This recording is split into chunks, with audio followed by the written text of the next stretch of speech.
Hey guys, I'm Kritika Malik and you're watching me on Times of India. उनके मुंह पे तमाच मारी है मैंने टॉप 5 में आके। और आपके पास ऑप्शन होता था वहाँ पे कि आप बिग बॉस में लोगों को नॉमिनेट कर सकते हो जो तुम्हें डिजर्विंग नहीं लगता। और हमारे शो में तो हफ्ते में 2 बार नॉमिनेशन होती थी, 2 बार लोग तो उस टाइम कर देते।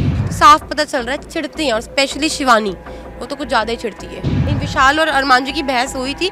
अब जो इंसान अंदर नहीं माना अपनी गलती, वो बाहर क्या मानेगा। ठीक है, बिल्कुल यही हमेशा बोला, अभी भी यही बोलूँगी, पॉलीगेमी को सपोर्ट नहीं करते, 2 शादी बिल्कुल ना करे। मैं यही बोलूँगी, देखो सबका अपना अपना पॉइंट ऑफ व्यू, अगर मेरी जगह कोई और भी होता उसको भी इन चीज़ों का सामना करना पड़ता। तो बस यही बोलना चाहूँगी कि ये इंसिडेंट जो स्लैप वाला हुआ, एक as a husband he was protective, उन्होंने प्रोटेक्ट किया और उनके लिए शो मैटर नहीं करता था। Hello everyone, welcome to Times of India TV. मैं हूं विद्या तिवारी और इस वक्त मेरे साथ है कृतिका मलिक, जो बिग बॉस OTT 3 की एक फाइनलिस्ट रही हैं। तो first of all congratulations finalist बनने के। Thank you so much. Journey को अगर डिस्क्राइब करेंगी कृतिका, क्या कहेंगे?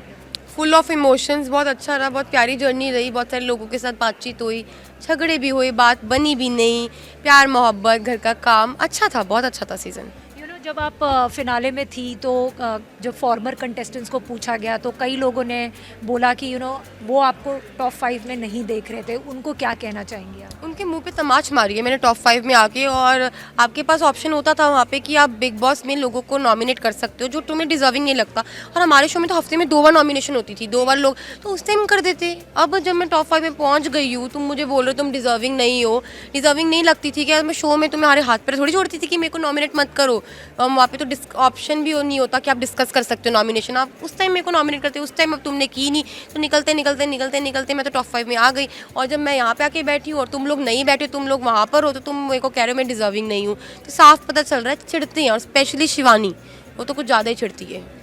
शिवानी ने भी काफ़ी सारी बातें आप लोगों की शादी में आई, वो सही तरीके से आप लोगों के साथ थी, लेकिन फिर बाद में बोलना खाना डाल दे, ऐसा लग रहा था कुत्ते बिल्ली को बोल रहे हैं। आप क्या कहना चाहते हैं? मैं ये बोलना चाहती हूँ कि दुनिया की सबसे, जो मैंने एक बार बोला था ना बिग बॉस में, सही बोला था कि शी इज़ द वन, जो दुनिया की सबसे बदतमीज़ लड़की है, जिसको बोलने की तरीका नहीं है, उसको कोई टास्क समझ नहीं आता, डबल फेस है, डबल स्टैंडर्ड है। और मुझे वो लड़की बिल्कुल पसंद नहीं है। मेरे तो हाथ पैर जोड़ रही थी शो के अंदर कि मेरी रैली के अंदर आ जाओ। अगर आपने एपिसोड देखा हो, उसकी रैली में कोई खड़ा नहीं हो रहा था। उसकी जो बेस्ट फ्रेंड है सना, मकबूल, लवकेश, ये सब कोई उसकी रैली में नहीं खड़ा था। वो हमारे हाथ पैर जोड़ के, तो अरमान जी उसकी रैली में खड़े हुए, उसके बाद भी तू शो से बाहर निकलने के बाद तू बोल रही तो हमें देखना नहीं चाहती। तू क्या, हम तेरे को देखना नहीं चाहते। तू जैसी डबल लड़की नहीं आज तक देखी, डबल स्टैंडर्ड।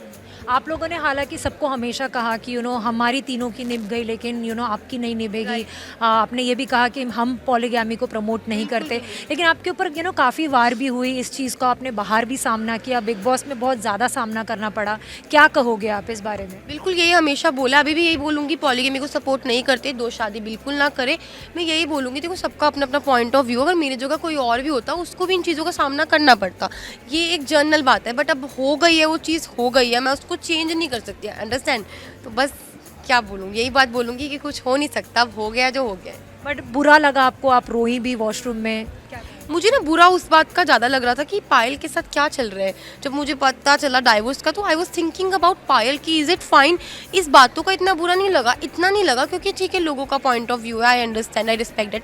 बट पायल की टेंशन होती है। बट जब घर से बाहर निकली तो सबसे पहले पायल से पूछा कि तू ठीक है। उसने जब बोला हाँ मैं ठीक हूँ, तो मेरी जान में जान आई कि हाँ यार मेरी फैमिली ठीक है, तो अब मैं खुश हूँ। एक बड़ा मुद्दा हुआ जिसके वजह से बिग बॉस OTT 3 न्यूज़ में रहा, वो था स्लैप वाला इंसिडेंट जो विशाल को मारा था अरमान जी ने। लेकिन लवकेश का तब कोई और स्टैंड था, अब कोई और स्टैंड है। अब वो कहते हैं कि नहीं, मुझे नहीं लगता कि वो दोषी थे। क्या कहोगे आप? कॉन्ट्राडिक्ट स्टेटमेंट दिखी मुझे लवकेश की। उस टाइम पे लवकेश ही था जो इसको बिग बॉस के अंदर बुलाया था उस अपने कन्फेशन रूम में, और लवकेश से पूछा था क्या तेरा दोस्त ठीक है, तो उसने ही बोला था कि मेरा दोस्त गलत है, अगर भाई मैं होता उसकी जगह तो मैं तो मारता। तो अरमान जी ने फिर जो डिसीजन लिया वो लवकेश की बात सुन के ही लिया, क्योंकि वही था उस टाइम पे जिसको विशाल ने बोला था, और कोई नहीं था, और कैमरे थे, कैमरे तो बोलेंगे नहीं। तो अब वो अपना स्टेटमेंट चेंज कर रहे हैं, तो आई डोंट नो चेंज क्यों किया। बाकी मेरा जो चीज़ रही है बिग बॉस के घर के अंदर, वही बाहर भी रहेगी। मैंने इसको घर के अंदर भी इग्नोर किया कि उसका होना ना होना एक ही बात थी, और अभी भी मेरे लिए सेम ही रहेगी, मेरी और मेरी फैमिली के लिए। हमने चेंज नहीं करी अपनी स्टेटमेंट। बाकी वो दोस्ती यारी में कर रहा हो तो कर रहा हूँ, आई डोंट नो। लेकिन ये जो पूरा स्लैप वाला इंसिडेंट हुआ, आपको लगा कहीं पे भी कि उनको थोड़ा सा क्लिंच देने की कोशिश की गई उनकी फैमिली के तरफ से? देखो हर किसी को अपना बच्चा प्यारा है। माँ के सामने उसका बच्चा चोरी करे तो वो नहीं बोलेगी, वो ये बोलेगी गलती कर दी, चोर नहीं है वो, गलती से कर रहा था। कोई नहीं, कभी मेरी माँ भी अगर होएगी, मेरी माँ को भी कोई बोलेगा, मेरी माँ भी मुझे प्यार करेगी। तो बस यही बोलना चाहूँगी कि ये इंसिडेंट जो स्लैप वाला हुआ, एक as a husband he was protective, उन्होंने प्रोटेक्ट किया और उनके लिए शो मैटर नहीं करता था। उनको था कि मेरी बीवी के लिए बोला है तो उन्होंने स्टैंड लिया। तो मैं तो भाई बहुत खुश हूँ कि मेरे को इतने प्यारे हस्बैंड मिले, इतने अच्छे हस्बैंड मिले जो मेरे को प्यार करते हैं और उनके लिए शो मैटर नहीं करता, उनको मेरी इज्जत प्यारी करती है। तो I am happy Armaan ji decision. Last जाने से पहले ये जानना चाहूँगी कि अरमान और विशाल की भी स्टेज पे बहस हो गई और बहस में एक दूसरे को काफ़ी कुछ कह दिया, खासकर विशाल ने भी कहा। क्या कहोगे इस बात पे, और क्या बाहर आने के बाद अब जब आ गए हो तो आप विशाल के साथ कोई कम्युनिकेशन रखोगे? अभी तो मैंने आपको बताया कि नहीं, जो मैं शो में थी मैं वैसी की वैसी ही रहूँगी। बाकी विशाल की और लवकुश की बहस, विशाल और अरमान जी की बहस हुई थी। अब जो इंसान अंदर नहीं माना अपनी गलती, वो बाहर क्या मानेगा? ठीक है, सबका अपना अपना पॉइंट ऑफ व्यू है। वो वीडियो मेरे ख्याल से अरमान जी ने सोशल मीडिया पे शेयर की थी कि जो लवकुश और विशाल की बात हुई भाग्यशाली वाली, उसने एक गलत वे में बोला। ठीक है, तो वो जब नहीं मान रहा, वो नहीं मान रहा। बाकी मेरे लिए तो देखो, अरमान जी ने कोई बात बोली, मैंने अभी तक वीडियो नहीं देखी क्योंकि मैं शो से बाहर निकली, डायरेक्ट यहाँ पे आ गई इंटरव्यू के लिए। जब मैं देखूंगी वीडियो तो मैं बताऊंगी आपको। अरमान बहुत दुखी दिख रहे थे फिनाले के पहले कि मैं अगर बन भी गया विनर तो भी लोग मुझे बहुत नीची निगाह से देखने वाले हैं। क्या कहोगे?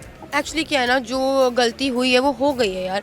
अब वो लोगों का पॉइंट ऑफ व्यू है, वो लोग बोलेंगे। अब उनको इस चीज़ का हो रहा था कि यार उस दिन ना कुछ ज़्यादा ही क्वेश्चंस पूछे गए थे, वो सीधा ब्रूटली थे, वो हर्ट करे गए थे। तो इंसान कहीं ना कहीं तो देखो लेट डाउन हो जाता है। वो शो है, उसमें कैमरे हैं, अब हम जो बात करेंगे तो सामने आएगी। तो बस उनका भी आई थिंक थोड़ा इमोशनल ब्रेकडाउन हो गया था। वो होना लाजमी भी था, इंसान है, हो जाता है। बच्चों से मिलकर कैसा लगा? बहुत अच्छा लगेगा, अभी मिली नहीं हूँ, कल जाऊँगी। Thank you so much Kritika, it was lovely talking to you. Same year.